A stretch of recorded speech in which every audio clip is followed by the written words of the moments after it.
Menkyu. Introdução à Economia. Capítulo 28. Desemprego e sua taxa natural. Perder o emprego pode ser um dos eventos econômicos mais desoladores na vida de uma pessoa. A maioria das pessoas conta com os ganhos de seu trabalho para manter seu padrão de vida, e muitas obtêm de seu trabalho não só renda, mas também um sentimento de realização pessoal. A perda de um emprego significa um padrão de vida mais baixo no presente, ansiedade em relação ao futuro e perda de autoestima. Por essa razão, não é de surpreender que os políticos em campanha eleitoral falem com frequência sobre como suas propostas políticas irão ajudar a criar empregos. Nos capítulos anteriores vimos algumas das forças que determinam o nível e o crescimento dos padrões de vida de um país. Um país que poupa e investe uma parcela elevada de sua renda, por exemplo, desfruta de um crescimento mais rápido de seu estoque de capital e de seu PIB do que um país semelhante que poupa e investe menos. Um determinante ainda mais óbvio do padrão de vida de um país é o nível de desemprego que normalmente ele enfrenta. As pessoas que gostariam de trabalhar, mas não conseguem encontrar um emprego, não estão contribuindo para a produção de bens e serviços da economia. Embora um certo grau de desemprego seja inevitável em uma economia complexa com milhares de empresas e milhões de trabalhadores, o nível de desemprego varia substancialmente ao longo do tempo e de país para país. Quando um país mantém seus trabalhadores o mais plenamente empregados possível, atinge um nível de PIB maior do que se deixasse muitos de seus trabalhadores ociosos. Este capítulo dá início ao nosso estudo sobre o desemprego.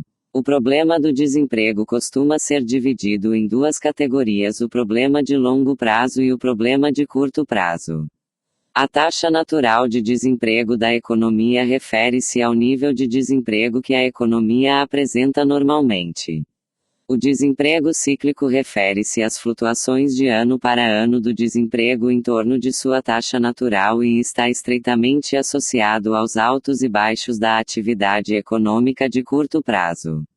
O desemprego cíclico tem sua própria explicação que adiaremos até depois de termos estudado as flutuações econômicas de curto prazo, mais adiante. Neste capítulo discutiremos os determinantes da taxa natural de desemprego de uma economia. Como veremos, a designação natural não implica que essa taxa de desemprego seja desejável. Muito menos que ela seja constante ao longo do tempo ou imune à política econômica. Significa apenas que esse desemprego não desaparece por si só nem mesmo no longo prazo. Começaremos o capítulo analisando alguns dos fatos relevantes que descrevem o desemprego. Mais especificamente, examinaremos 3 questões. 1. Como o governo mede a taxa de desemprego da economia? 2. Quais os problemas que surgem na interpretação dos dados de desemprego? 3. Por quanto tempo o desempregado típico permanece sem trabalho? Em seguida, voltaremos para as razões pelas quais as economias sempre apresentam algum nível de desemprego e para os meios pelos quais os formuladores de políticas podem ajudar os desempregados. Discutiremos 4 explicações para a taxa natural de desemprego da economia: busca de emprego, legislação do salário mínimo, sindicatos e salários de eficiência. Como veremos, o desemprego de longo prazo não decorre de um único problema que tenha somente uma solução. Pelo contrário, ele reflete uma série de problemas relacionados. Como consequência, não há um caminho simples para os formuladores de políticas para reduzir a taxa natural de desemprego da economia e, ao mesmo tempo, aliviar as dificuldades enfrentadas pelos desempregados. Identificando o desemprego. Começaremos este capítulo examinando em detalhes o que o termo desemprego significa. Veremos como o governo mede o desemprego, quais problemas surgem na interpretação dos dados de desemprego, qual a duração típica do desemprego e por que sempre haverá algumas pessoas desempregadas. Como se mede o desemprego? A medição do desemprego nos Estados Unidos é tarefa do Bureau of Labor Statistics (BLS), que faz parte do Departamento do Trabalho. A cada mês, o BLS produz dados sobre o desemprego e outros aspectos do mercado de trabalho, como os tipos de emprego, a duração, em média, da semana de trabalho e a duração do desemprego. Esses dados vêm de uma pesquisa regular com 60 mil famílias, denominada Pesquisa da População Atual Current Population Survey. Com base nas respostas às perguntas da pesquisa, o BLS coloca cada adulto pessoas com 16 anos ou mais de cada família pesquisada em uma das 3 categorias: empregado, desempregado, fora da força de trabalho. Uma pessoa é considerada empregada se trabalhou parte da semana anterior em um emprego remunerado. Uma pessoa é considerada desempregada se estiver demitida temporariamente, se estiver à procura de emprego ou se estiver aguardando para iniciar um novo trabalho dentro de 30 dias. Se estiver demitida temporariamente, significa que a pessoa está aguardando o chamado para retornar a uma posição de trabalho da qual havia sido dispensada. Uma pessoa que não se enquadre em nenhuma das 2 categorias, como estudantes em tempo integral, donas de casa ou aposentados, está fora da força de trabalho. A figura 1 mostra essa divisão para o ano de 2001. Figura 1. A divisão da população em 2001. O Bureau of Labor Statistics divide a população adulta em 3 categorias: empregados, desempregados e fora da força de trabalho. Uma vez que o BLS tenha enquadrado todas as pessoas abrangidas pela pesquisa em alguma das categorias, ele calcula diversas estatísticas para resumir a situação em que se encontra o mercado de trabalho. O BLS define força de trabalho como a soma dos empregados e desempregados. Força de trabalho igual a número de empregados mais número de desempregados. O BLS define a taxa de desemprego como o percentual da força de trabalho que está desempregado. Taxa de desemprego igual a número de desempregados dividido pela força de trabalho vezes 100. O BLS calcula taxas de desemprego para toda a população adulta e para grupos de definição mais limitada, negros, brancos, homens, mulheres, e assim por diante. Força de trabalho é o número total de trabalhadores, incluindo tanto os empregados quanto os desempregados. Taxa de desemprego é o percentual da força de trabalho que está sem emprego. O BLS usa a mesma pesquisa para produzir dados sobre a participação na força de trabalho. A taxa de participação na força de trabalho mede o percentual da população adulta total dos Estados Unidos que está na força de trabalho. Taxa de participação na força de trabalho igual a força de trabalho dividido pela população adulta vezes 100. Taxa de participação na força de trabalho é o percentual da população adulta que está na força de trabalho. Essa estatística indica a parcela da população que optou por participar do mercado de trabalho. A taxa de participação na força de trabalho, tal como a taxa de desemprego, é calculada para toda a população adulta e para grupos mais específicos. Para ver como esses dados são calculados, observe os de 2001. Nesse ano, 135,1 milhões de pessoas estavam empregados e 6,7 milhões estavam desempregados. A força de trabalho era força de trabalho igual a 135,1 mais 6,7 igual a 141,8 milhões. A taxa de desemprego era taxa de desemprego igual a 6,7 dividido por 141,8, vezes 100 igual a 4,7%. Como a população adulta era de 211,9 milhões, a taxa de participação na força de trabalho era taxa de participação na força de trabalho igual a 141,8 dividido por 211,9, vezes 100 igual a 66,9%. Assim, em 2001, 2/3 da população adulta norte-americana participavam do mercado de trabalho e 4,7% desses participantes do mercado de trabalho estavam sem emprego. A tabela 1 mostra as estatísticas de desemprego e de participação na força de trabalho para vários grupos da população dos Estados Unidos. Três comparações são mais evidentes. Primeiro, as mulheres têm menor taxa de participação na força de trabalho do que os homens, mas, uma vez inseridas na força de trabalho, apresentam taxas de desemprego semelhantes às dos homens. Segundo, os negros têm taxas de participação na força de trabalho semelhantes às dos brancos e apresentam taxas de desemprego muito mais elevadas. Terceiro, os adolescentes apresentam baixas taxas de participação na força de trabalho e taxas muito mais elevadas de desemprego do que a população em geral. Em termos mais gerais, esses dados mostram que as condições existentes no mercado de trabalho variam muito entre os diversos grupos da economia.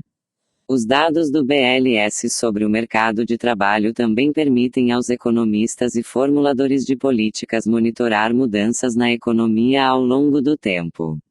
A figura 2 mostra a taxa de desemprego nos Estados Unidos desde 1960. A figura indica que a economia sempre apresenta algum desemprego e que a taxa varia de ano para ano. A taxa normal de desemprego em torno da qual a taxa de desemprego flutua é chamada de taxa natural de desemprego, e o desvio da taxa de desemprego em relação a essa taxa natural é chamado de desemprego cíclico.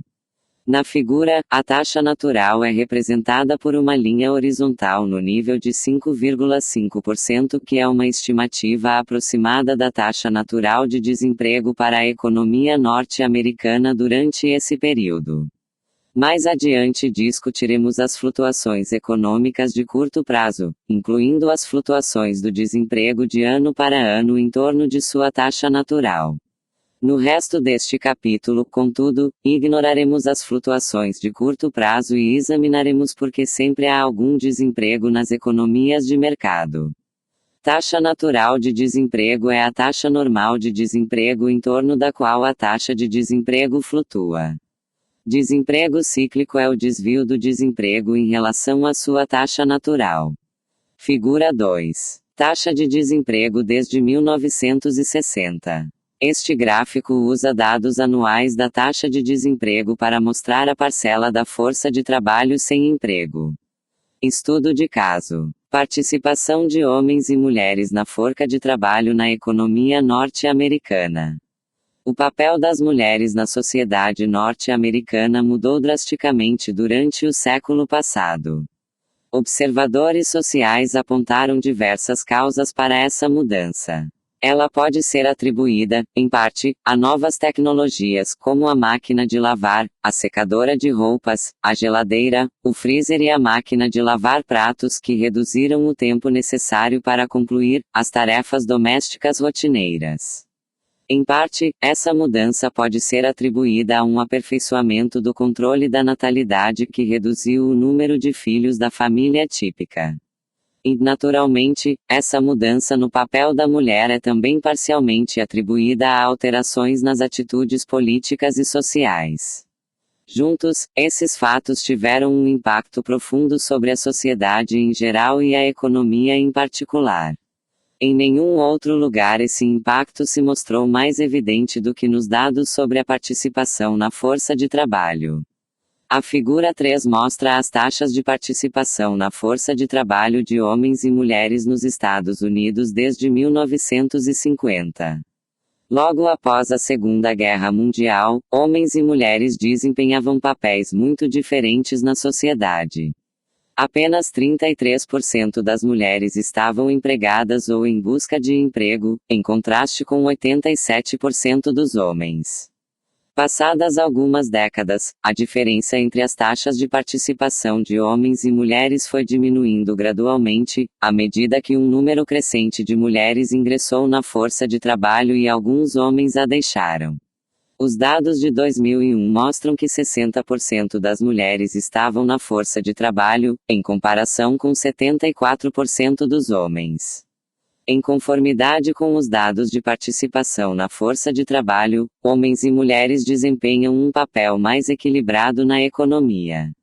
Figura 3. Taxas de participação de homens e mulheres na força de trabalho desde 1950. Esta figura mostra o percentual de homens e mulheres adultos participantes da força de trabalho. Ela indica que passadas algumas décadas, as mulheres entraram na força de trabalho, ao passo que os homens a deixaram. O aumento na participação das mulheres na força de trabalho é fácil de entender, mas a queda na participação dos homens pode parecer estranha. Existem vários motivos para esse declínio. Primeiro, os homens jovens hoje estudam durante mais tempo do que seus pais e avós. Segundo, os homens mais velhos hoje se aposentam mais cedo e vivem mais tempo. Terceiro, com mais mulheres empregadas, mais pais permanecem em casa para criar os filhos. Estudantes em tempo integral, aposentados e pais que ficam em casa são considerados fora da força de trabalho. Será que a taxa de desemprego mede o que queremos? Medir o desemprego de uma economia pode parecer simples. Mas de fato, não é. Embora seja fácil distinguir entre uma pessoa com um emprego em tempo integral e outra que não esteja trabalhando, é muito mais difícil distinguir entre uma pessoa que esteja desempregada e outra que esteja fora da força de trabalho. Os movimentos de entrada e saída da força de trabalho são, de fato, muito comuns. Mais de 1/3 dos desempregados entrou recentemente na força de trabalho. Isso inclui trabalhadores jovens procurando por seu primeiro emprego, como os recém-formados das universidades. Inclui também, em maior número, trabalhadores mais velhos que deixaram a força de trabalho anteriormente, mas agora voltam a procurar emprego. Além disso, nem todo desemprego termina com o interessado encontrando um emprego. Quase metade dos períodos de desemprego termina quando o desempregado abandona a força de trabalho. Como as pessoas entram e saem da força de trabalho com tanta frequência, as estatísticas de desemprego são difíceis de interpretar. Por um lado, algumas das pessoas que afirmam estar desempregadas podem não estar tentando encontrar um emprego com muita insistência. Elas podem estar se autodenominando desempregadas porque querem se qualificar a um programa governamental que dê assistência financeira aos desempregados ou porque estão realmente trabalhando e sendo pagas por baixo do pano.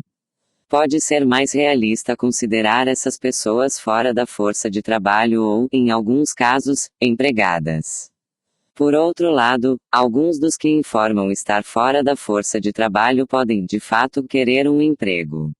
Essas pessoas podem ter tentando encontrar emprego e desistido depois de uma busca infrutífera.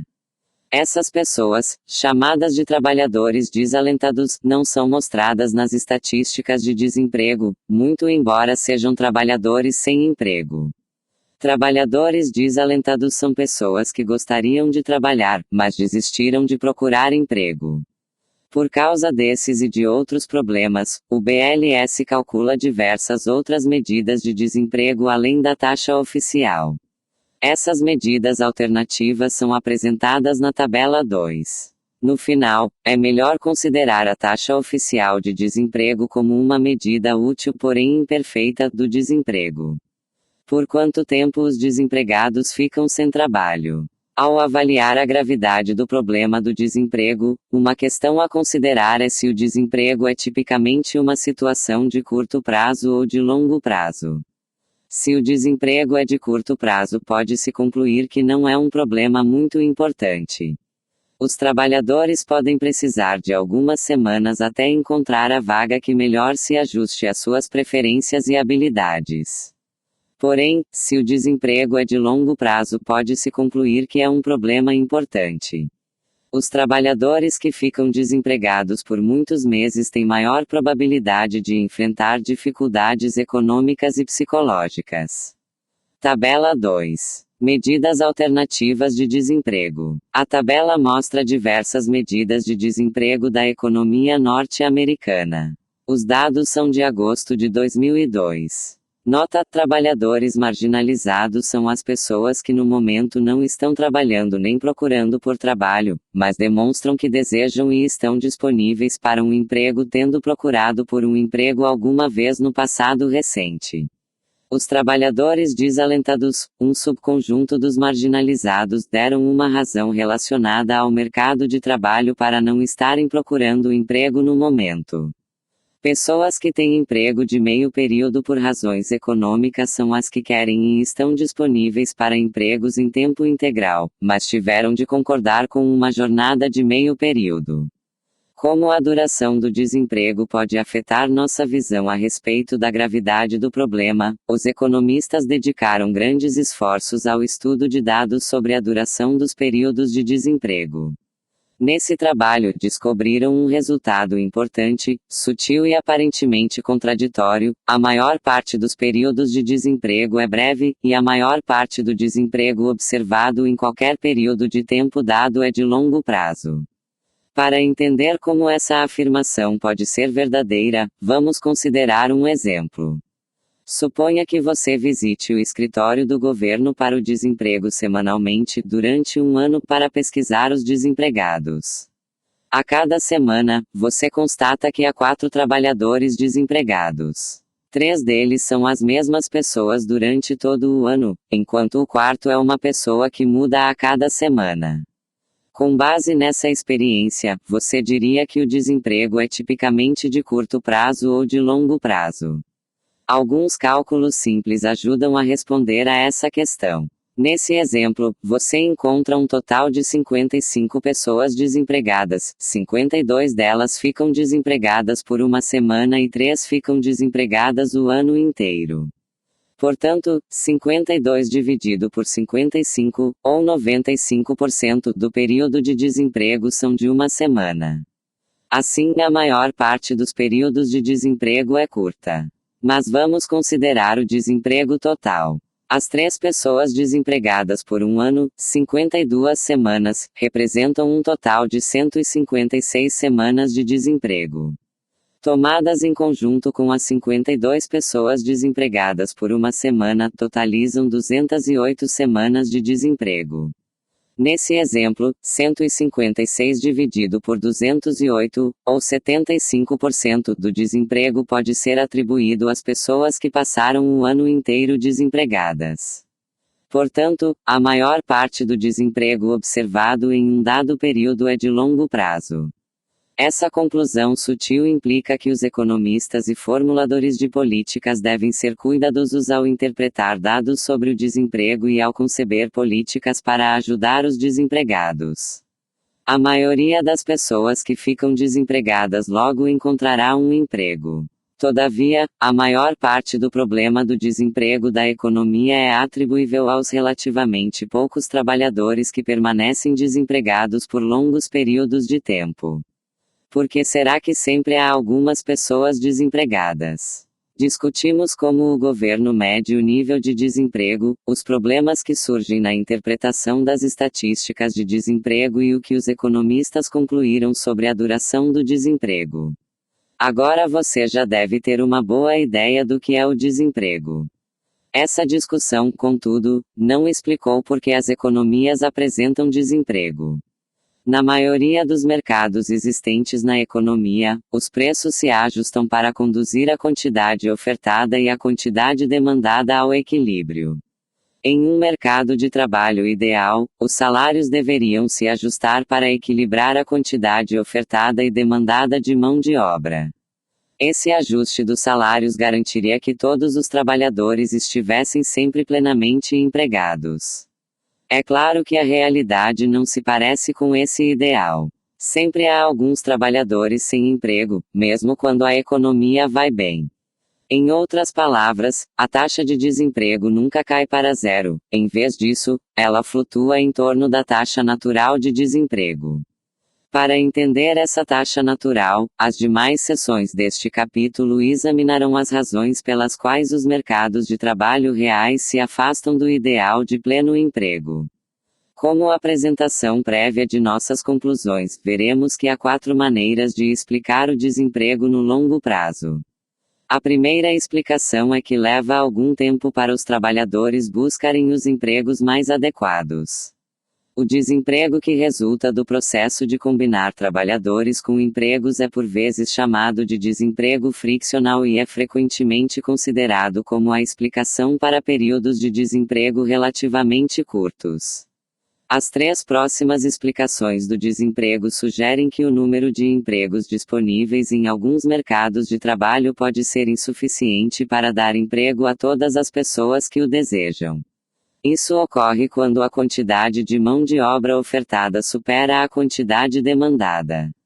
Esse tipo de desemprego algumas vezes é denominado desemprego estrutural e é frequentemente considerado para explicar longos períodos de desemprego. Como veremos, esse tipo de desemprego surge quando os salários estão, por alguma razão, fixados acima do nível que traz a oferta e a demanda ao equilíbrio. Examinaremos três possíveis razões para a ocorrência de um salário acima do salário de equilíbrio: a legislação do salário mínimo, os sindicatos e os salários de eficiência. Desemprego friccional é o desemprego que surge porque leva algum tempo para que os trabalhadores encontrem empregos que melhor se adaptem às suas preferências e habilidades. Desemprego estrutural é o desemprego que surge porque o número de empregos disponíveis em alguns mercados de trabalho é insuficiente para proporcionar emprego a todos que o desejam. Procura de emprego. Uma razão pela qual as economias sempre registram algum desemprego é a procura de emprego.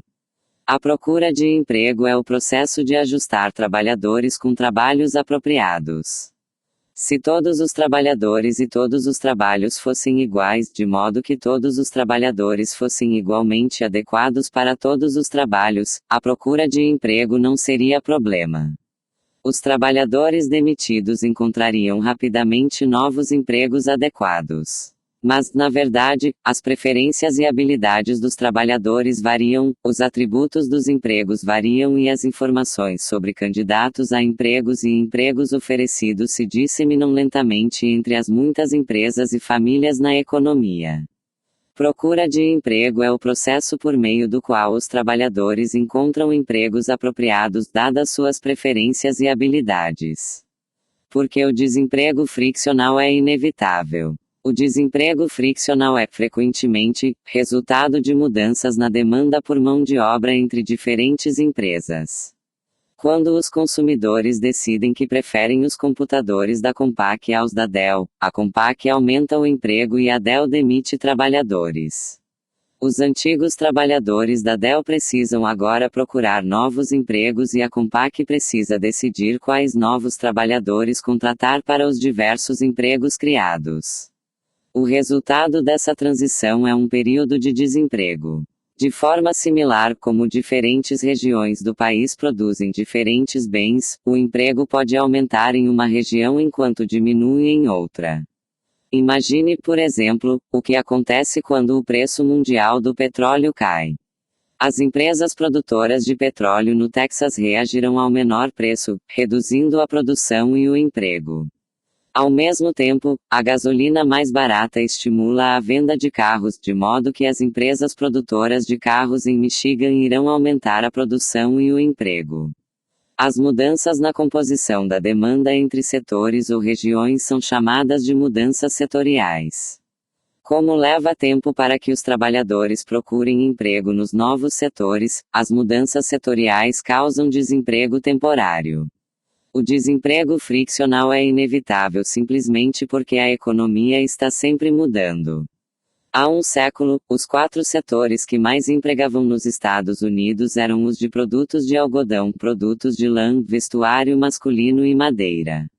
Hoje, os 4 maiores empregadores são as indústrias automotiva, de aeronaves, de comunicação e de componentes elétricos. Durante essa transição, empregos foram criados em algumas empresas e eliminados em outras. O resultado final desse processo foi maior produtividade e padrões de vida mais elevados. Mas, ao longo do caminho, os trabalhadores de setores em declínio se viram desempregados e procurando por novos empregos. Há dados que mostram que pelo menos 10% dos empregos industriais americanos são eliminados todos os anos. Além disso, mais de 3% dos trabalhadores deixam voluntariamente o seu emprego num mês típico, algumas vezes porque percebem que ele não se ajusta bem às suas preferências e habilidades. Muitos desses trabalhadores, especialmente os mais jovens, encontram novos empregos com salários mais elevados. A rotatividade da mão de obra é normal em uma economia de mercado dinâmica e em bom funcionamento, mas o resultado é um certo nível de desemprego friccional. Política pública e procura de emprego. Embora um certo nível de desemprego friccional seja inevitável, o seu nível exato não o é. Quanto mais rápida a disseminação da informação sobre abertura de vagas e disponibilidade de trabalhadores, mais rapidamente a economia a ajustará trabalhadores e empresas. A internet, por exemplo, pode ajudar a facilitar a procura de emprego e a reduzir o desemprego friccional. Além disso, a política pública também pode desempenhar um papel nesse sentido. Se a política puder reduzir o tempo necessário para que os trabalhadores desempregados encontrem novos empregos, poderá reduzir a taxa natural de desemprego da economia. Os programas governamentais tentam facilitar a busca de emprego de diversas maneiras, uma delas é por meio de agências de emprego operadas pelo governo que dão informações sobre vagas de emprego. Outra é por meio de programas públicos de treinamento que têm por objetivo facilitar a transição dos trabalhadores de setores em declínio para os que estão em crescimento e ajudar grupos desamparados a escapar da pobreza. Os defensores desses programas acreditam que eles fazem com que a economia opere mais eficientemente, mantendo a força de trabalho mais plenamente empregada, e que reduzem as desigualdades inerentes a uma economia de mercado em constante mudança. Os críticos desses programas questionam se o governo deveria se envolver no processo de procura de emprego. Argumentam que é melhor deixar o mercado privado ajustar trabalhadores e empregos. De fato, a maior parte da procura de emprego em nossa economia se dá sem intervenção governamental. Anúncios em jornais, sites de emprego na internet, escritórios de colocação das universidades, headhunters e o boca a boca ajudam a divulgar informações sobre aberturas de vagas e candidatos a empregos. De forma similar, grande parte do treinamento dos trabalhadores é feita pela iniciativa privada, seja em escolas ou no emprego. Esses críticos dizem que o governo não é melhor, e, mais provavelmente, seja pior, na disseminação das informações corretas aos trabalhadores corretos e na decisão de quais tipos de treinamento para os trabalhadores são os mais valiosos. Afirmam que essas decisões devem ser tomadas particularmente por trabalhadores e empregadores. Seguro-desemprego. Um programa governamental que aumenta a quantidade de desemprego friccional, sem ter intenção de fazê-lo, é o seguro-desemprego. Esse programa foi concebido para oferecer aos trabalhadores uma proteção parcial contra a perda do emprego. Os desempregados que deixaram seu emprego voluntariamente, foram demitidos por justa causa ou acabaram de ingressar na força de trabalho não podem usufruir desse benefício. Os benefícios são pagos apenas aos desempregados que foram demitidos porque seus antigos empregadores não necessitavam mais de seus serviços. Embora os termos do programa variem ao longo do tempo e de estado para estado, um trabalhador norte-americano típico coberto pelo seguro-desemprego recebe 50% de seu último salário por um prazo de 26 semanas.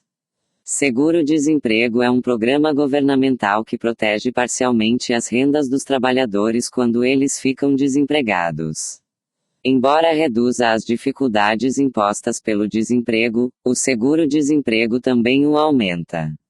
A explicação se baseia em um dos 10 princípios de economia do capítulo 1, as pessoas reagem a incentivos. Como os benefícios do seguro-desemprego cessam quando o trabalhador arruma um novo emprego, os desempregados dedicam menos esforços à procura de emprego e têm maior probabilidade de recusar ofertas de emprego pouco atraentes. Além disso, como o seguro-desemprego torna o desemprego menos oneroso, é menos provável que os trabalhadores procurem garantias de estabilidade no emprego ao negociar as condições de contratação com os empregadores. Muitos estudos realizados em economia do trabalho examinaram os efeitos do incentivo do seguro-desemprego. Um dos estudos examinou um experimento realizado pelo estado de Illinois em 1985. Quando os trabalhadores desempregados solicitavam os benefícios do seguro-desemprego, o Estado escolhia aleatoriamente alguns deles e lhes oferecia uma bonificação de $500 se encontrassem um novo emprego dentro de 11 semanas. Esse grupo foi então comparado com um grupo de controle ao qual o incentivo não havia sido oferecido. A duração média do desemprego para o grupo que receberia a bonificação foi 7% menor do que a do grupo de controle. Esse experimento mostra que as características do sistema de seguro-desemprego influenciam o esforço que o desempregado dedica à procura de emprego. Diversos outros estudos examinaram o esforço na procura de emprego acompanhando um grupo de trabalhadores ao longo do tempo. Os benefícios do seguro-desemprego não duram para sempre e normalmente se encerram após 6 meses ou 1 ano. Esses estudos concluíram que quando o desempregado deixa de ter direito ao seguro-desemprego, a probabilidade de que encontre um novo emprego aumenta acentuadamente. Portanto, receber os benefícios do seguro-desemprego reduz o esforço do desempregado na busca de emprego. Embora o seguro-desemprego reduza o esforço na procura de emprego e aumente o desemprego, não devemos necessariamente concluir que a política seja ruim. O programa atinge seu objetivo primário de reduzir a incerteza quanto à renda com a qual os trabalhadores se deparam. Além disso, quando os trabalhadores rejeitam ofertas de emprego pouco atraentes, têm a oportunidade de procurar empregos que melhor se adaptem às suas preferências e habilidades. Alguns economistas argumentam que o seguro-desemprego melhora a capacidade que a economia tem de combinar cada trabalhador com o emprego que lhe é mais adequado. O estudo do seguro-desemprego mostra que a taxa de desemprego é uma medida imperfeita do nível de bem-estar econômico geral de uma nação. A maioria dos economistas concorda que eliminar o seguro-desemprego reduziria o desemprego na economia. Todavia, não há acordo entre eles sobre se o bem-estar econômico seria aumentado ou diminuído por essa alteração na política. Notícias: desemprego na Alemanha. A maioria dos países da Europa tem programas de seguro-desemprego muito mais generosos do que os oferecidos aos trabalhadores norte-americanos, e alguns economistas acreditam que esses programas explicam as elevadas taxas de desemprego europeias. O artigo a seguir discute o recente debate sobre o seguro-desemprego na Alemanha. Para a Alemanha, os benefícios também são um encargo. Eles resmungam e reclamam enquanto esperam por seus cheques de benefício em um escritório do seguro-desemprego, reclamam da falta de empregos, da estupidez dos políticos alemães e de como os impostos estão ultrajantemente altos. Mas os desempregados alemães de hoje não reclamam de uma coisa: do valor dos seus benefícios. Recebo seguro-desemprego, ganho algum dinheiro no mercado negro, dá para levar a vida, diz Michael Istenbach, um eletricista de 30 anos que veste uma camisa bem passada e óculos da última moda e carrega uma pasta de executivo enquanto aguarda sua vez no escritório de desemprego de Prenzlauer Berg. Por enquanto, está confortável. O sistema de seguridade social alemão cuida bem dos desempregados, com cheques mensais iniciais de quase $900 por mês para alguém que seja casado, e a perspectiva, para os que sabem como funciona o sistema, de receber os benefícios pela vida toda. As pessoas abusam tão abertamente do sistema que o chanceler Helmut Kohl já descreveu seu país como o parque de diversões Alemanha. Agora, em parte porque esses benefícios tão generosos estão sobrecarregando a economia da nação, questões começam a ser levantadas sobre se uma maneira de combater o desemprego seria reformar o próprio sistema de seguridade social.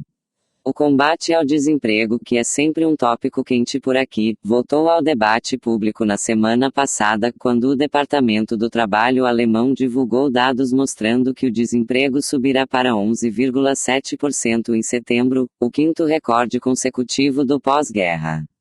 O desconforto decorre também de lembranças da última vez em que a Alemanha enfrentou tais níveis de desemprego, 1933, quando os desempregados estavam tão desesperados que mendigavam pelas ruas, dependiam de alimentação gratuita e levaram os nazistas ao poder.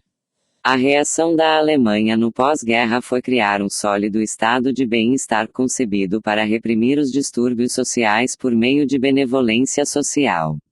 É mais importante manter as pessoas razoavelmente felizes, recebendo os benefícios, do que aceitar a pobreza e todos os seus efeitos colaterais, como a alta criminalidade que há nos Estados Unidos, disse Rainer Geisler, uma das figuras mais proeminentes do partido governista CDU. Mas está cada vez mais claro que preservar os benefícios prendeu a Alemanha em um círculo vicioso. O alto custo do sistema de bem-estar social do país é uma das razões pelas quais o custo do trabalho está entre os mais altos do mundo. Tanto os trabalhadores quanto seus empregadores precisam fazer contribuições generosas para o sistema, de modo que necessitam de salários e lucros maiores. Mais da metade dos salários dos trabalhadores se esvaem em impostos. Só neste ano, os impostos pagos por trabalhadores e empregadores somaram 52,8 bilhões de marcos, ou quase 30 bilhões de dólares. Mas o elevado custo do trabalho é uma das principais razões pelas quais as empresas estão migrando para o vizinho mais barato, a Polônia, o que significa perda de empregos na Alemanha. Ao mesmo tempo, os benefícios do seguro-desemprego viraram uma espécie de redoma de proteção para os desempregados, desencorajando a busca de emprego.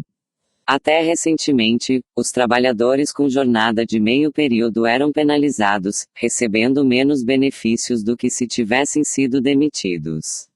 Benefícios tão generosos indicam que não há incentivo para aceitar um trabalho de meio período ou com baixa remuneração, uma estratégia adotada para combater o desemprego em outros países, inclusive nos Estados Unidos. Esses benefícios são tão consideráveis que explorá-los tornou-se uma espécie de esporte nacional. Numa conversa recente comum, ouvida em um café de Berlim, uma mulher se vangloriava de como estava usando seu seguro social para pagar férias na Itália. Alguns alemães chegam a se registrar em diversos distritos, sabendo que é pouco provável que venham a ser flagrados recebendo mais de um benefício. Não é de surpreender que 60% dos desempregados da Alemanha sejam desempregados de longo prazo. As pessoas estão acostumadas com o Estado Pai e confiam muito nele, diz Dieter Hunt, presidente da Confederação de Associações de Empregadores da Alemanha. Somos meio mimados por uma rede de segurança social muito firme que não incentiva as pessoas o suficiente para que melhorem suas próprias condições. Legislação do salário mínimo. Tendo visto como o desemprego friccional resulta do processo de combinação entre trabalhadores e empregos, vamos agora examinar como o desemprego estrutural resulta do número de empregos insuficiente em relação ao número de trabalhadores.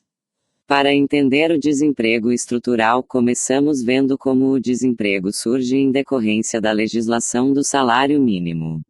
Embora a legislação do salário mínimo não seja a razão predominante do desemprego em nossa economia, ela tem um efeito importante sobre certos grupos em que as taxas de desemprego são particularmente elevadas. Além disso, a análise do salário mínimo é um ponto de partida natural porque, como veremos, ela pode ser usada para entender algumas das outras razões do desemprego estrutural. A figura 4 revê a economia básica do salário mínimo. Quando a legislação do salário mínimo força o salário a se manter acima do nível que equilibra oferta e demanda, ela aumenta a quantidade de mão de obra ofertada e reduz a quantidade de mão de obra demandada em comparação com o nível de equilíbrio. Há um excesso de mão de obra. Como há mais trabalhadores dispostos a trabalhar do que empregos, alguns trabalhadores ficam desempregados. Figura 4. Desemprego causado por um salário acima do nível de equilíbrio. Neste mercado de trabalho, o salário em que oferta e demanda se equilibram é WI. A esse salário de equilíbrio, a quantidade ofertada de mão de obra e a quantidade demandada de mão de obra são ambas iguais a TI. Por outro lado, se o salário for forçado a permanecer acima do nível de equilíbrio, talvez por causa da legislação do salário mínimo, a quantidade ofertada de mão de obra aumenta para TU e a quantidade demandada de mão de obra cai para TD.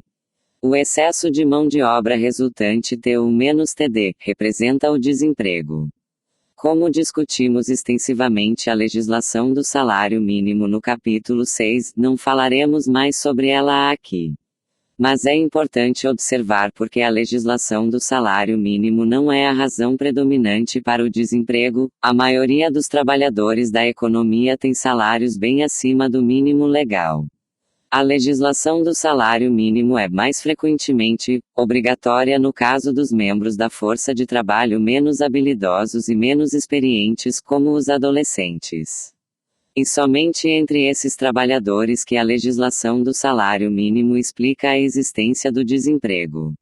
Embora a figura 4 tenha sido traçada para mostrar os efeitos da legislação do salário mínimo, ela também ilustra uma lição mais geral: se o salário se mantiver acima do nível de equilíbrio por qualquer razão, o resultado será o desemprego.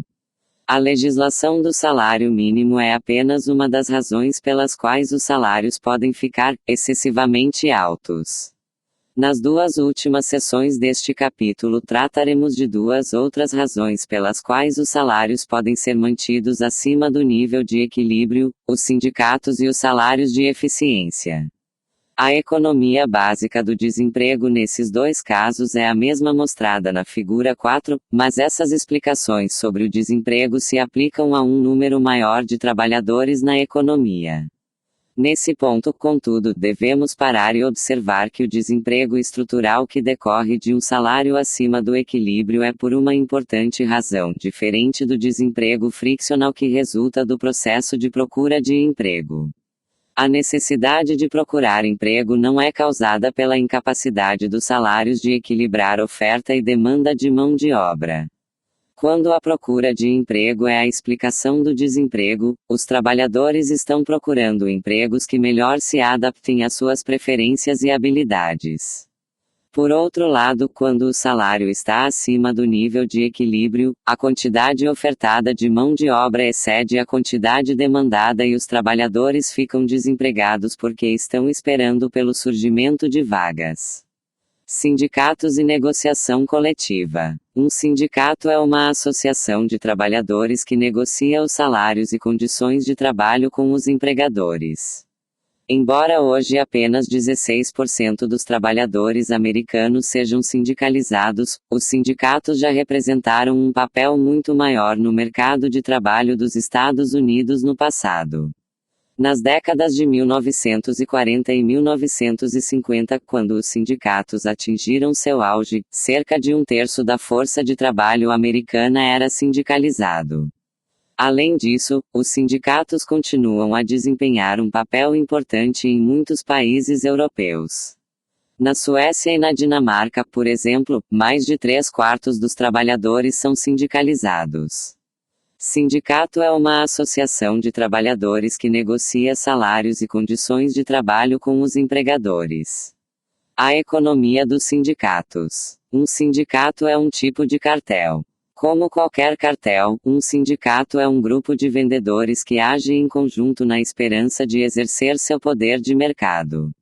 A maioria dos trabalhadores da economia norte-americana discute individualmente seus salários, benefícios e condições de trabalho com os seus empregadores. Por outro lado, os trabalhadores será que os sindicalizados o fazem em grupo. O processo por meio do qual os sindicatos e as empresas chegam a um acordo em relação às condições de emprego é chamado de negociação coletiva. Negociação coletiva é o processo por meio do qual os sindicatos e as empresas chegam a um acordo sobre as condições de emprego. Quando um sindicato negocia com uma empresa, pede maiores salários, mais benefícios e melhores condições de trabalho do que a empresa ofereceria na ausência do sindicato. Se o sindicato e a empresa não chegarem a um acordo, o sindicato pode organizar uma paralisação do trabalho na empresa, a qual chamamos de greve. Como uma paralisação reduz a produção, as vendas e o lucro, uma empresa que se depara com uma greve tende a aceitar pagar salários mais altos do que o faria, em outras condições. Os economistas que estudam os efeitos dos sindicatos costumam concluir que os trabalhadores sindicalizados ganham cerca de 10% a 20% mais do que trabalhadores semelhantes não sindicalizados. Greve é a paralisação do trabalho de uma empresa, organizada por um sindicato. Quando um sindicato eleva o salário para cima do nível de equilíbrio, isso aumenta a quantidade ofertada de mão de obra e diminui a quantidade demandada de mão de obra, resultando em desemprego. Os trabalhadores que continuam empregados ficam em melhor situação, mas os que antes estavam empregados e ficaram sem emprego por causa dos salários mais elevados acabam prejudicados. De fato, considera-se que os sindicatos são frequentemente causa de conflito entre diferentes grupos de trabalhadores, entre os insiders que estão dentro que se beneficiam dos altos salários obtidos pelos sindicatos, e os outsiders que estão fora que não obtêm os empregos ligados aos sindicatos. Os outsiders podem reagir de duas maneiras. Alguns deles continuam desempregados e esperam pela chance de se tornarem insiders para ganhar o salário mais alto dos sindicalizados. Outros aceitam empregos em empresas não sindicalizadas. Assim, quando os sindicatos aumentam os salários em uma parte da economia, a oferta de mão de obra aumenta em outras partes. Esse aumento na oferta de mão de obra, por sua vez, reduz os salários nos setores não sindicalizados. Em outras palavras, os trabalhadores sindicalizados colhem o benefício da negociação coletiva, enquanto os não sindicalizados arcam com alguns dos custos. O papel dos sindicatos na economia depende, em parte, das leis que regem a organização sindical e a negociação coletiva. Normalmente, acordos explícitos entre os membros de um cartel são ilegais. Se as empresas que vendem um produto similar entrassem em acordo para fixar um preço alto para o seu produto, esse acordo seria uma conspiração para restringir o comércio. O governo processaria essas empresas na justiça civil e criminal por violação da legislação antitruste. Os sindicatos, por outro lado, são isentos em relação a essas leis. Os formuladores de políticas que redigiram as leis antitruste acreditavam que os trabalhadores precisavam de maior poder de mercado porque negociavam com os empregadores. De fato, várias leis têm o propósito de incentivar a formação de sindicatos.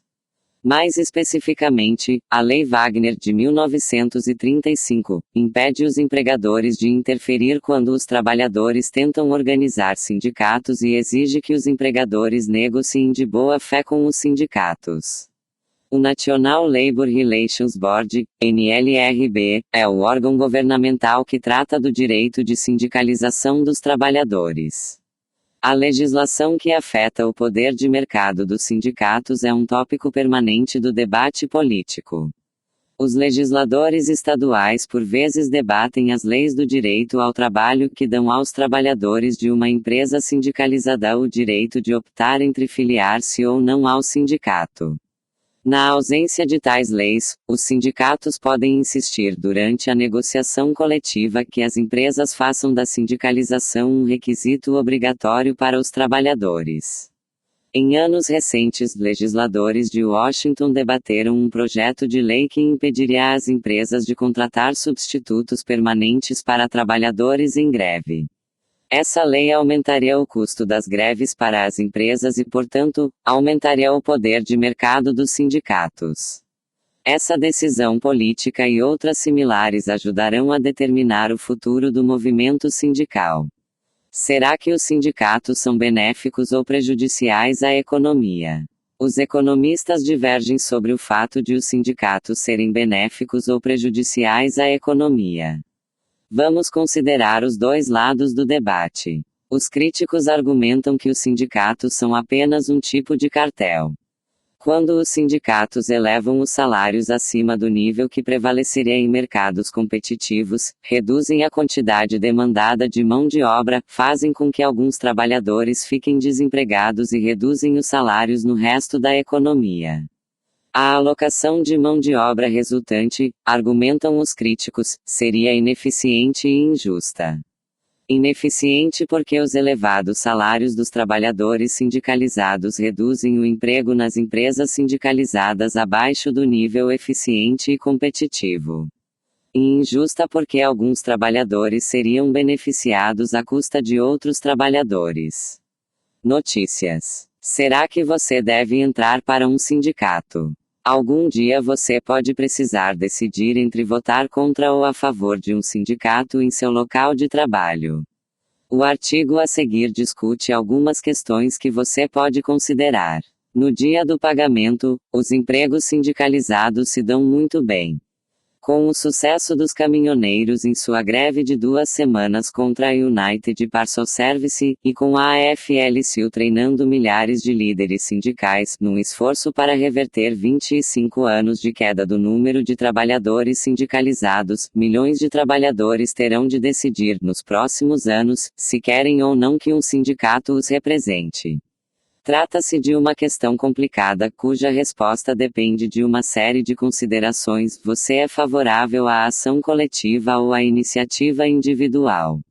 Será que você confia nos líderes sindicais? Será que você quer alguém negociando em seu nome ao lidar com seu empregador? Será que você acha que será demitido se filiar a um sindicato, ou que a empresa transferirá seu emprego para o exterior se for formado um sindicato? Mas, sob um aspecto, a escolha é simples, e não é a escolha que a maioria dos trabalhadores fez durante as últimas décadas de movimento trabalhista na selva da economia. Do ponto de vista do bolso, os trabalhadores são claramente beneficiados quando se filiam a um sindicato. Economistas de todos os pontos de vista políticos concordam. Transformar um emprego não sindicalizado em um emprego sindicalizado tende a ter maior efeito sobre as finanças ao longo da vida do que todos os conselhos que os empregados jamais leram sobre o investimento de seus planos de aposentadoria, a compra de uma casa ou o modo de explorar da melhor maneira o que ganham. Eis como funciona a equação, diz o professor Richard B. Freeman, da Universidade de Harvard. Para um trabalhador de uma empresa, fazer um movimento de sindicalização é sempre benéfico. Se houver perdedores, serão aqueles que poderiam conseguir um emprego no futuro, serão os acionistas cujos lucros cairão, serão os administradores porque haverá menos lucros para distribuir entre eles e possivelmente, os consumidores que terão de pagar um pouco mais pelo produto. Mas para os trabalhadores, é difícil encontrar um motivo para não entrar para o sindicato. De maneira geral, os trabalhadores sindicalizados ganham cerca de 20% a mais do que os não sindicalizados, e os benefícios de que desfrutam costumam ser de 2 a 4 vezes maiores, concluíram economistas com uma ampla disposição de opiniões. A vantagem financeira é ainda maior para os trabalhadores que têm pouca educação e treinamento formais e para mulheres, negros e hispânicos. Além disso, 85% dos trabalhadores sindicalizados têm seguro-saúde, em comparação com 57% dos não sindicalizados, segundo Barry Bluestone, um professor de economia pró-trabalhismo da Universidade de Massachusetts. A conclusão não é contestada sequer pelo professor Leo Troy, da Universidade Rutgers, conhecido no meio acadêmico e entre os líderes sindicais por sua hostilidade ao trabalho organizado. Do ponto de vista dos salários e dos benefícios, diz professor Troy, a resposta é sim, é melhor participar do sindicato. Suas objeções aos sindicatos referem-se à maneira como eles reduzem os lucros dos proprietários e distorcem as decisões de investimento em formas que desaceleram o crescimento da economia como um todo, e não como afetam os trabalhadores que negociam coletivamente. O professor Troy aponta que ele mesmo é membro de um sindicato, a American Association of University Professors. Donald Deere, um economista da Bush School of Government and Public Services na Universidade A&M do Texas, estudou o diferencial salarial entre trabalhadores sindicalizados e não sindicalizados comparáveis de 1974 a 1996, um período em que a participação em sindicatos caiu de 22% dos trabalhadores americanos para 15%. Em todas as categorias educacionais e etárias que estudou, o professor Deere concluiu que os trabalhadores sindicalizados aumentaram sua vantagem salarial em relação aos não sindicalizados durante o período. No ano passado, estima, trabalhadores sindicalizados com menos do que o nível médio receberam 22% a mais do que seus equivalentes não sindicalizados. A diferença diminui à medida que o grau de escolaridade aumenta, chegando a 10% para os que têm nível superior. Faz sentido participar de um sindicato, diz o professor Deere, desde que você não perca o emprego no longo prazo. Os defensores dos sindicatos argumentam que os sindicatos são um antídoto necessário para o poder de mercado das empresas que contratam trabalhadores.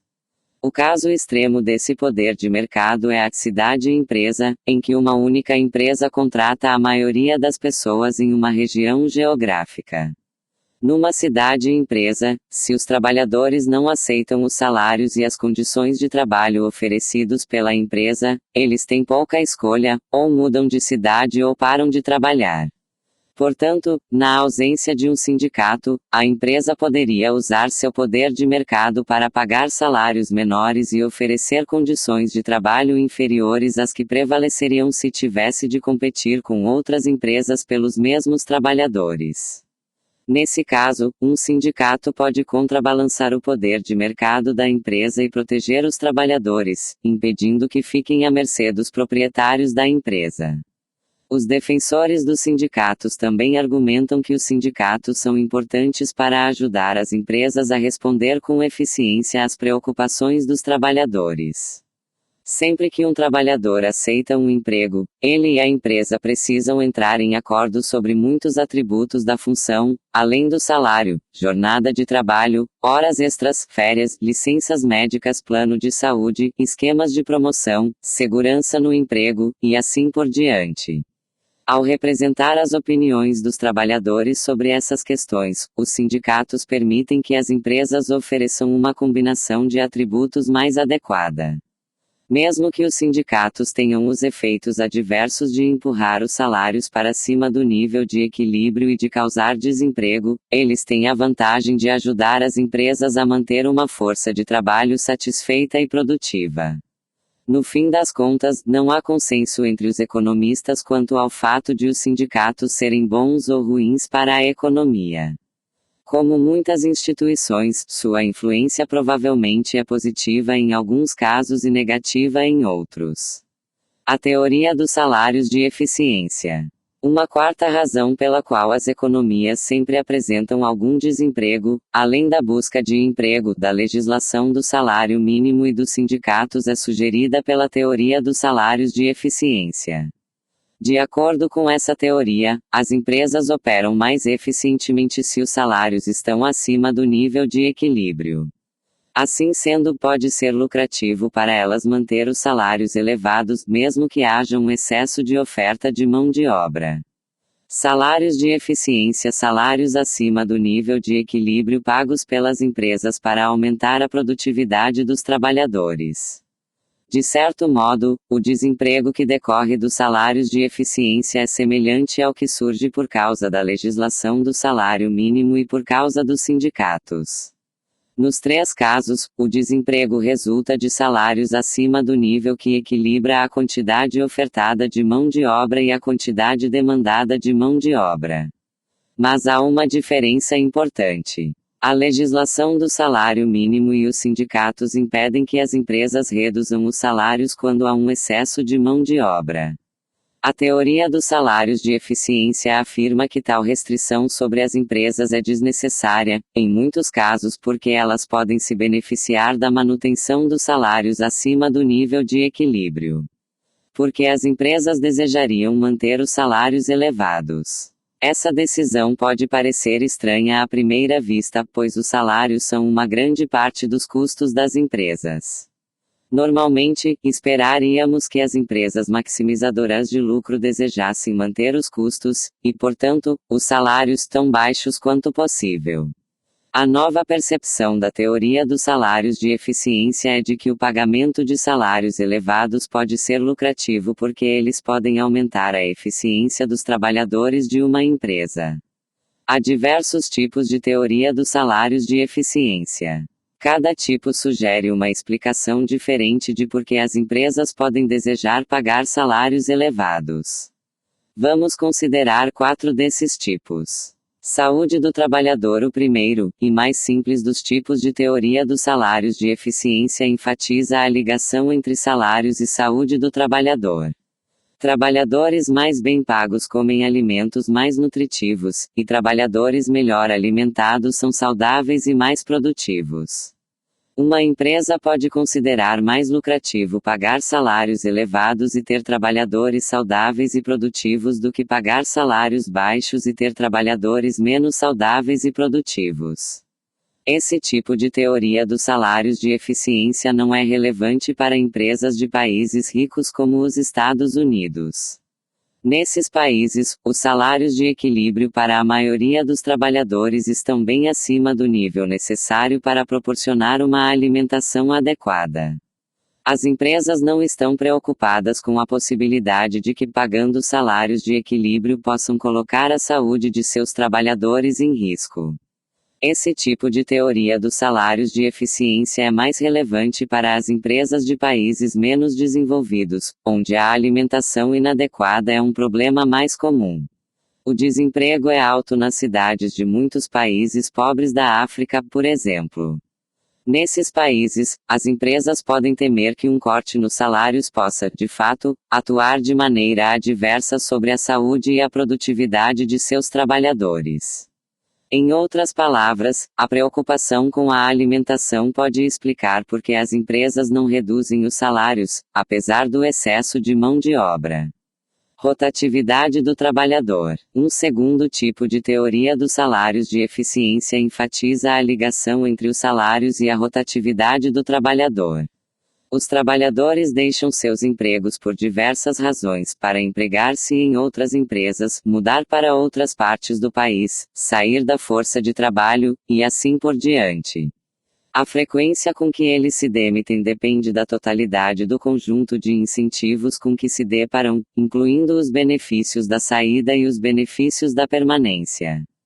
Quanto mais uma empresa paga aos seus trabalhadores, menor a frequência com que desejarão sair do emprego. Portanto, uma empresa pode reduzir a rotatividade entre seus trabalhadores pagando-lhes um salário maior. Porque as empresas se preocupam com a rotatividade. A razão é que existe um alto custo para as empresas contratarem e treinarem novos trabalhadores.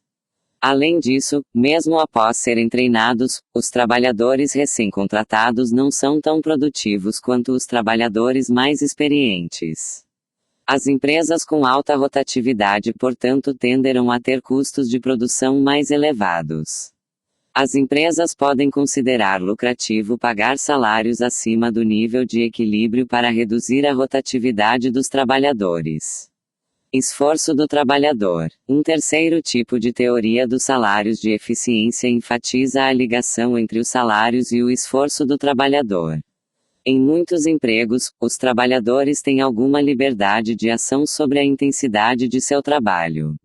Como resultado, as empresas monitoram os esforços de seus trabalhadores, e os que são flagrados descuidando de suas responsabilidades são demitidos. Mas nem todos os que descuidam de suas responsabilidades são pegos imediatamente porque o monitoramento dos trabalhadores é dispendioso e imperfeito. Uma empresa pode responder a esse problema pagando salários acima do nível de equilíbrio. Salários elevados tornam os trabalhadores mais ansiosos por manter seus empregos e, com isso, concedem-lhes um incentivo para que empreguem seus melhores esforços.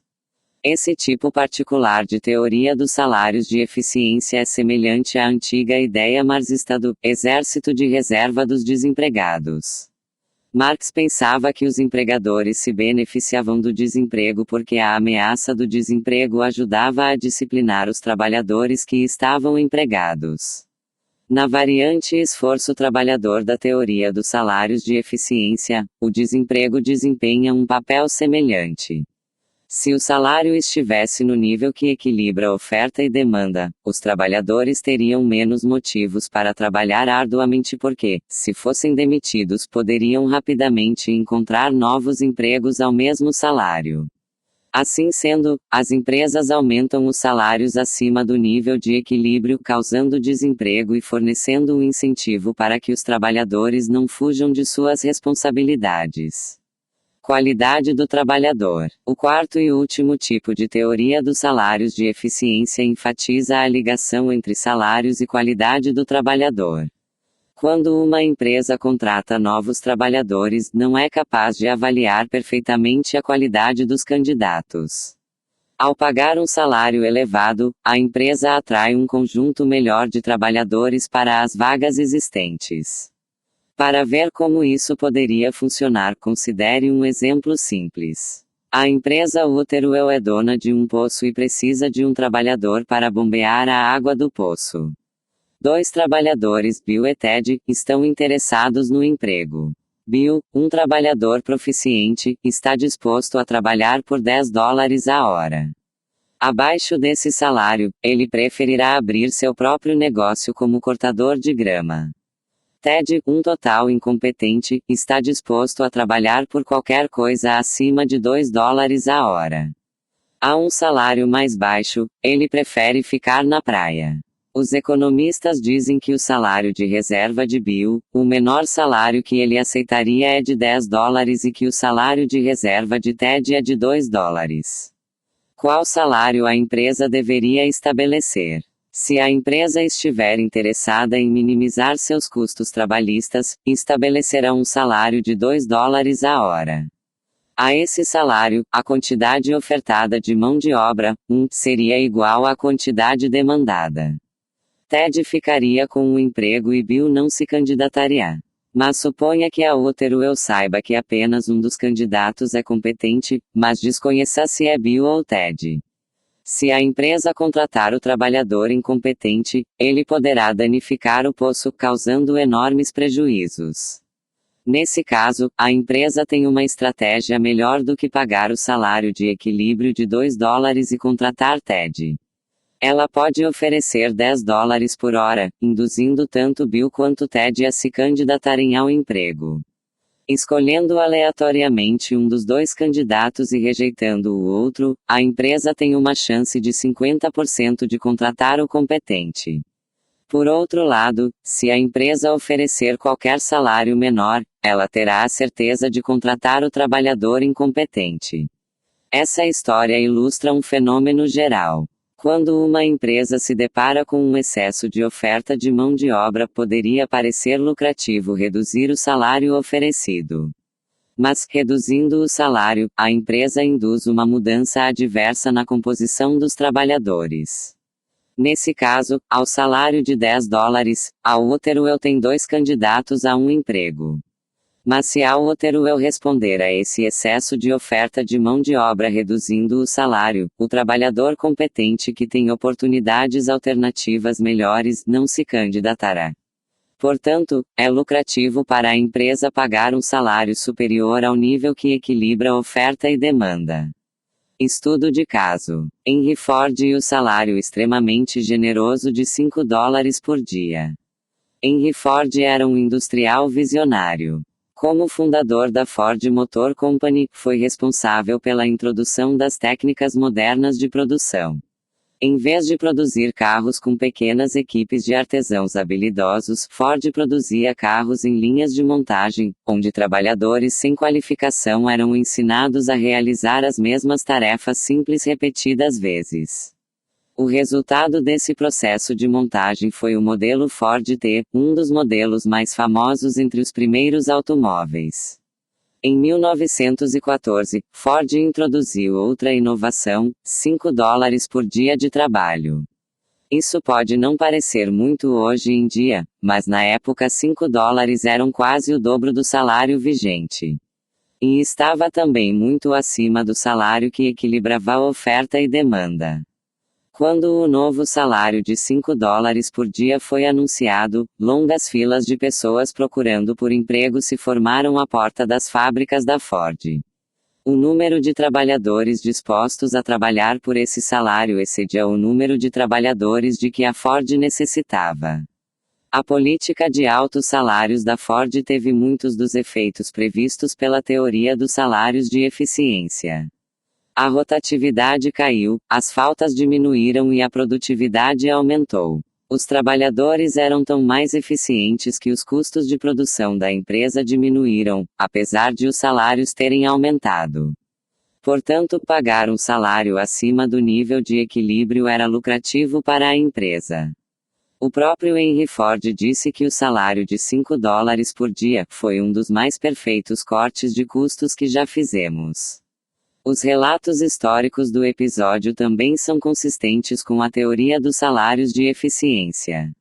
Um historiador dos primórdios da Ford Motor Company escreveu: Ford e seus associados declararam, em muitas ocasiões, que a política de altos salários revelou ser um bom negócio.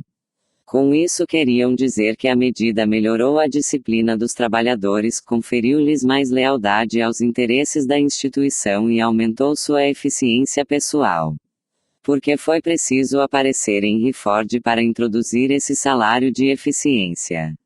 Porque outras empresas não aproveitaram essa estratégia de negócios aparentemente lucrativa. Segundo alguns analistas, a decisão de Ford estava estreitamente ligada ao uso que fez da linha de montagem. Os trabalhadores organizados em linha de montagem são altamente interdependentes. Se um deles faltar ou trabalhar lentamente, os outros trabalhadores terão menos condições de completar suas próprias tarefas. Assim, embora as linhas de montagem tenham tornado a produção mais eficiente, elas também aumentaram a importância da baixa rotatividade, da alta qualidade e do maior esforço do trabalhador. Como resultado, o pagamento de salários de eficiência pode ter sido uma estratégia melhor para a Ford do que para as demais empresas da época. Conclusão. Neste capítulo discutimos as medidas de desemprego e as razões pelas quais as economias sempre apresentam algum grau de desemprego. Vimos como a procura de emprego, a legislação do salário mínimo, os sindicatos e os salários de eficiência podem ajudar a explicar por que alguns trabalhadores não têm emprego. Quais dessas 4 explicações para a taxa natural de desemprego são as mais importantes para a economia dos Estados Unidos e para outras economias em todo o mundo? Infelizmente, não há maneira fácil de se saber. Os economistas divergem em relação a qual dessas explicações do desemprego eles consideram mais importantes. A análise deste capítulo nos dá uma lição importante: embora a economia vá sempre apresentar algum desemprego, sua taxa natural não é imutável. Muitos fatos e políticas podem alterar o nível de desemprego que a economia costuma apresentar. Enquanto a revolução da informação muda o processo de procura de emprego, enquanto o Congresso ajusta o salário mínimo, enquanto os trabalhadores formam ou abandonam sindicatos e enquanto as empresas alteram sua confiança nos salários de eficiência, a taxa natural de desemprego se expande. O desemprego não é um problema simples com solução simples. Mas a maneira como optamos por organizar nossa sociedade pode influenciar profundamente a abrangência do problema. Resumo: a taxa de desemprego é o percentual dos que gostariam de trabalhar mas não têm emprego.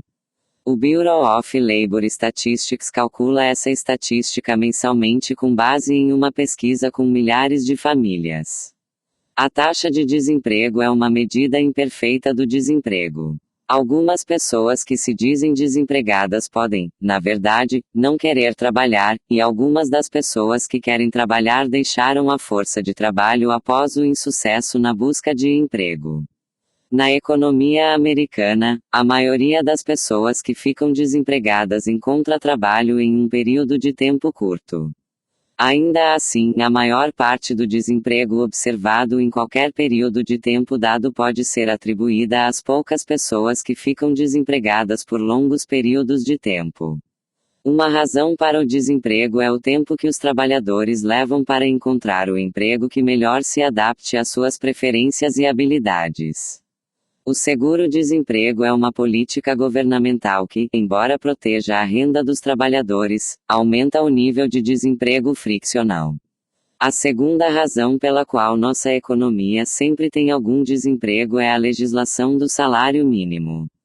Ao elevar o salário dos trabalhadores sem qualificação e sem experiência acima do nível de equilíbrio, a legislação do salário mínimo aumenta a quantidade ofertada de mão de obra e reduz a quantidade demandada.